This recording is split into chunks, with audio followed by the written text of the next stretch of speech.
આપણા સંઘનું નામ હેતલાલ છે.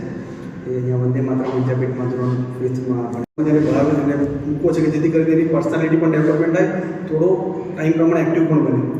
બારડોલીમાં પણ અમે ઘણી જગ્યાએ ટ્રાય કર્યું, બટ સમભાવ ત્યાં કંઈક સેટ નથી થતું. પછી જ્યારે આ સ્કૂલ બની રહી હતી ત્યારે અમે ઇન્ક્વાયરી કરી, તો અમને ખબર પડી કે આ વર્ષથી જે લોકો સ્ટાર્ટ કરી રહ્યા છે એજ્યુકેશન, તો મેં એક્ટિવલી કેવી રીતે ભણાવશે, શું કરશે, કેવી રીતના સ્ટડી કરશે, એની બધી ઇન્ક્વાયરી કરી. તો અમને થોડું અલગ લાગ્યું બીજી બધી સ્કૂલ કરતાં, કે આ લોકો કંઈક ભણવા કરતાં અલગ રીતે કરાવી રહ્યા છે, કે અલગ વસ્તુ જોઈ રહ્યા છે, જેથી કરીને એની પર્સનાલિટી ડેવલપમેન્ટ થાય, એ સમય પ્રમાણે સમયને અનુસરી શકે, એ ક્યારેક પાછળ ના પડે. જેવી રીતે અત્યારે જે પ્રમાણે એક્ટિવ જમાનો ચાલે છે અને જે બધું ચાલે છે એ પ્રમાણે એને પોતે બી સ્માર્ટ બનવાની જરૂર છે, ઘણી બધું ભણવાથી બી શીખવાની જરૂર છે. તો એ અહીંયા કંઈક શીખી શકે એમ છે. તો એ અમે એક વસ્તુ જોયું અને ઘણા બધા પ્રોજેક્ટ પણ અહીંયા થાય છે.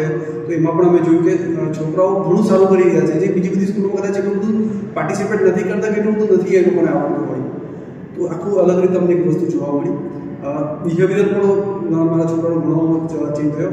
અને ખાસ કરીને જોવા જઈએ તો પેલા ઘરે ખસી એની તકલીફ હતી કે જમવા બાબતમાં આ ભાવે આ નહીં ભાવે, પણ અહીં આવ્યા પછી બધા દોસ્તારો સાથે બેસીને જમે છે, સારું કરે છે અને ઘણી બધી વસ્તુ હવે ખાઈ રહ્યો છે કે જે પહેલાં નહોતો ખાતો. એટલે ઘણી બધી રીતે એના પર્સનાલિટીમાં ચેન્જ આવ્યો છે. ફક્ત એવું નથી કે ભણવામાં જ, એની પર્સનલમાં પણ ઘણો બધો ચેન્જ આવ્યો છે, જે ઘણું બેનિફિટ છે એના માટે. ડેફિનેટલી અહીંયા આપણે પોતાના છોકરાઓને અહીંયા ભણાવવા જોઈએ, કારણ કે ઘણી બધી સ્કૂલોમાં ફક્ત ભણાવવાનું જ કામ ચાલે છે, જ્યારે પર્સનાલિટી ડેવલપમેન્ટ કે બીજી બધી વસ્તુ પર એટલું ફોકસ નથી હોતું, કોઈ પણ સ્કૂલનું નથી હોતું. તો આ અલગ રીતનો કોન્સેપ્ટ લઈને આવ્યા છે. તો ડેફિનેટલી આપણા લોકલ લેવલે નજીકમાં હોય તો આપણે એનો ફાયદો લેવો જ જોઈએ. आप कितना मतलब मार्क्स देंगे? डेफिनेटली बस.